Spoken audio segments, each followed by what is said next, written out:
Bonjour à tous, aujourd'hui nous allons parler de enthalpie, donc de ΔH, avec la stoichiométrie. Oui, on remet ces deux concepts-là ensemble. Donc jusqu'à maintenant, vous avez vu que l'enthalpie, le ΔH, c'est l'énergie associée à une réaction chimique. Il peut être positif dans cette situation-là, c'est endothermique, comme il pourrait être négatif si c'était une réaction exothermique. Donc ce qu'on voit, c'est une nouvelle variable qui est la variable Q. La variable Q, c'est l'énergie associée à notre situation. Donc, il faut vraiment différencier ces deux concepts-là. Le ΔH, c'est l'énergie dans la réaction chimique. Ce qu'on va mettre dans cette réaction-là, soit on le met en ΔH ou on peut le mettre ici comme étant un réactif, comme c'est endothermique, alors que le Q, c'est l'énergie pour une situation.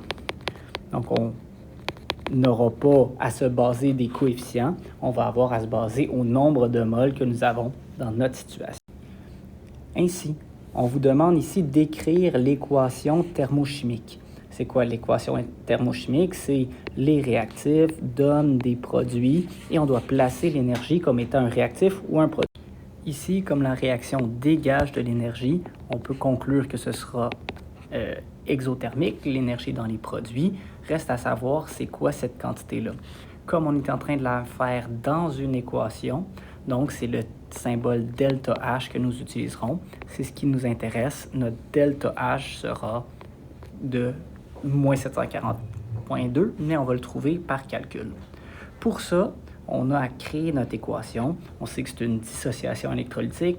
Donc, le H2SO4 se sépare en ions, en H+, et en SO4 2-. Ça, on l'a appris par cœur parce que c'est un ion polyatomique. Le H+, on est capable de le voir à l'aide du tableau périodique, comme il a dans la famille du IA. Donc, il y a un seul électron de valence, donc il va être positif. On remarque que cette réaction-là, les H+, sont 2+, le SO4, il est 2-, donc 2+ et 2-. L'équation est neutre, ce qui veut dire qu'on a choisi les bonnes charges. On remarque que c'est 1 mol de H2SO4. On veut savoir c'est quoi cette énergie-là. Donc, on veut savoir c'est quoi l'énergie associée pour 1 mol de H2SO4. Nous, l'information, c'est qu'on a 20 grammes qui est dégagé, qui dégage 151. Donc, on va devoir faire un rapport stoichiométrique. On sait que nous avons 0,2 mol dans 20 grammes, parce que c'est la masse molaire qu'on a trouvée dans le tableau périodique. Et donc, que ce 0,2 mol va dégager, et là, vous remarquez la convention des signes. Comme ça dégage, on va le mettre négatif. Nous, ce qu'on veut savoir, c'est pour 1 mol, quelle quantité on va y avoir. On remarque donc que notre ΔH est négatif. Et c'est pas surprenant, on avait déjà conclu que notre réaction, elle était exothermique. Deux façons de l'écrire, soit je vais mettre que mon énergie, elle est positive dans les produits, ou je vais mettre que mon ΔH, il est négatif à côté. Les deux sont acceptés, les deux sont tout aussi bonnes, vous pouvez choisir celle qui vous intéresse. Troisième concept qu'on doit différencier, on a vu l'énergie de la réaction, le Q, on a vu l'enthalpie qui est notre ΔH. Et bien maintenant, ce qu'on va voir, c'est l'enthalpie molaire, qui est aussi ΔH, mais pour le différencier, on va mettre un petit degré. L'enthalpie molaire, ça va être notre ΔH degré. C'est quoi l'enthalpie molaire? Bien, le terme le dit, molaire veut dire pour 1 mol. Et donc, ça va être toujours pour 1 mol d'un réactif ou d'un produit. Ça peut être n'importe lequel. Généralement, on va choisir celui qui est le plus important à la réaction. Vous remarquerez que les unités vont être différentes. Jusqu'à maintenant, nos ΔH étaient toujours en kilojoules. C'était l'énergie de la réaction. Donc, nos ΔH vont être en kilojoules. Maintenant, nous, on va avoir des kilojoules par mol de l'enthalpie molaire. Et donc, il s'agit d'un ΔH 0 ici. L'avantage de tout ça, c'est qu'on peut le dire en texte. Par exemple, je vous donne la neutralisation en kilojoules par mol et un vrai chimiste est capable de transférer ça pour faire la réaction et c'est ça qu'on va vous montrer comment faire. La partie d'écrire une neutralisation, on va la revoir plus tard, mais vous l'avez vu en 4e secondaire, une neutralisation, c'est quoi? C'est un acide. Dans ce cas-là, c'est du HCl avec une base du CaOH2. Donc, un acide plus une base, ça donne toujours de l'eau et un sel. Le sel va être métal avec non-métal. On peut voir que c'est du Ca. Et comme le chlore est -1, bien, ça va être du CaCl2. Donc, on a notre Ca qui est 2+, parce qu'il est dans la famille des alcalino-terreux. Et le Cl, il est moins parce qu'il est dans les halogènes. C'est pour ça que ça nous prend 2 chlores pour recevoir les 2 électrons donnés par le calcium. Et donc, on ne mettra pas de symbole parce que le Ca et le Cl, ils sont neutres ensemble, un annule l'autre. On remarque que notre équation n'est pas balancée. Comme on a 2 chlores qui sont ici, on va devoir mettre 2 HCl. On a un calcium, c'est parfait, c'est un calcium. Et si on regarde les hydrogènes, bien, on a 2 hydrogènes ici avec 2, ça nous donne un total de 4. Donc, on va avoir 2 H2O ici. Maintenant qu'on a notre équation, qu'elle est balancée, on peut essayer de placer l'énergie. On vous a aidé, on vous a déjà dit que l'énergie, elle était du côté des produits. Pourquoi? Comme elle libère de l'énergie, on peut conclure que c'est exothermique et on peut donc la placer du côté des produits. Quelle quantité on va mettre? On va mettre 50,3 kJ par mol de HCl. Ceci est un delta H 0. Nous, comme on l'a dans une équation, c'est un delta H, pas degré, mais bien un delta H qui nous intéresse. Comme on voit qu'il y a 2 mols de HCl, on peut faire la proportion. On sait que ça dégage moins 50,3 kJ par mol de HCl.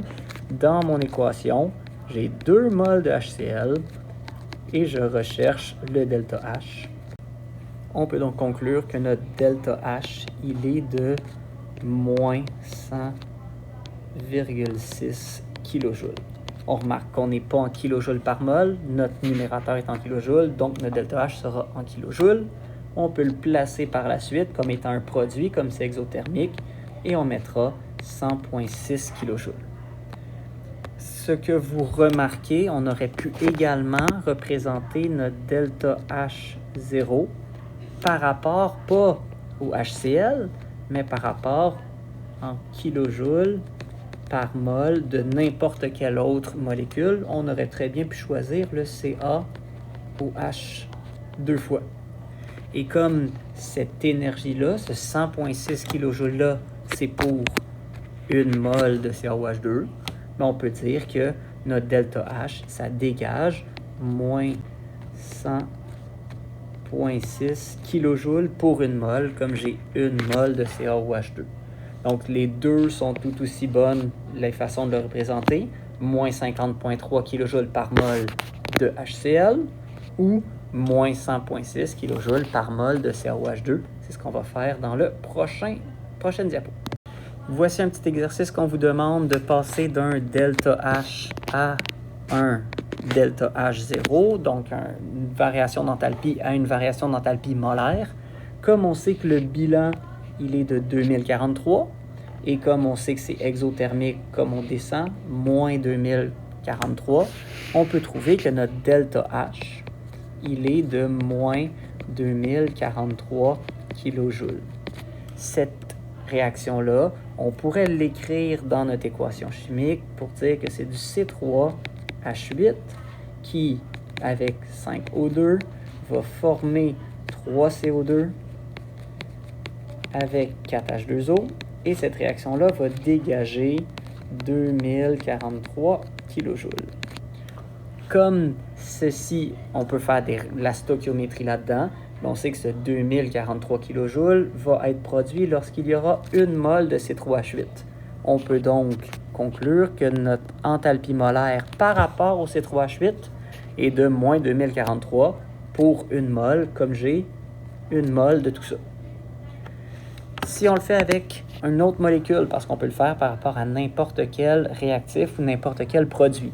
Si on le veut par rapport au dioxygène, on remarque que ce 2043 kJ va être dégagé lorsque j'aurai 5 mols. Ça, c'est un delta H, parce qu'on n'est pas par rapport à 1 mol. Comme on divise 2043 par 5, on est rendu en kilojoules par mol. On a donc l'enthalpie molaire. C'est pour ça que j'ai rajouté le petit degré qui va être de moins 408,6 kJ par mol. Je pourrais finalement faire la même chose avec le CO2. Comme j'ai 3 CO2, ce 2043 kJ est dégagé lorsque j'ai 3 mols de CO2. Et si j'ai un seul mol, ça va me donner moins 181 kJ par mol de CO2. Et on a notre petit degré pour dire que c'est de l'enthalpie molaire.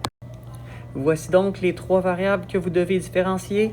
L'énergie de la réaction, on va l'appeler le Q, c'est une certaine quantité de réactif.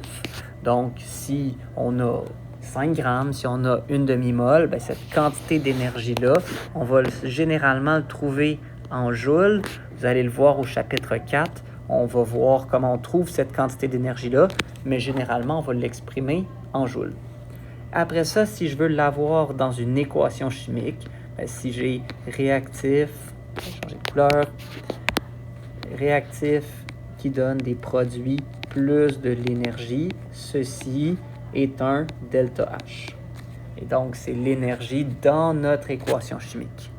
On le différencie à delta H 0 parce qu'il est l'enthalpie molaire de une seule mol d'un réactif ou d'un produit.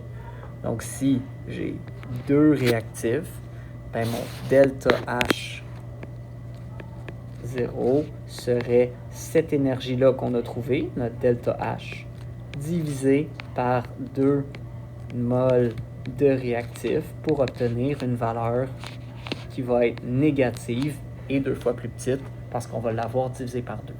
Donc, vous devez vraiment différencier ces variables-là et utiliser les bonnes quand vous faites un problème de stoichiométrie.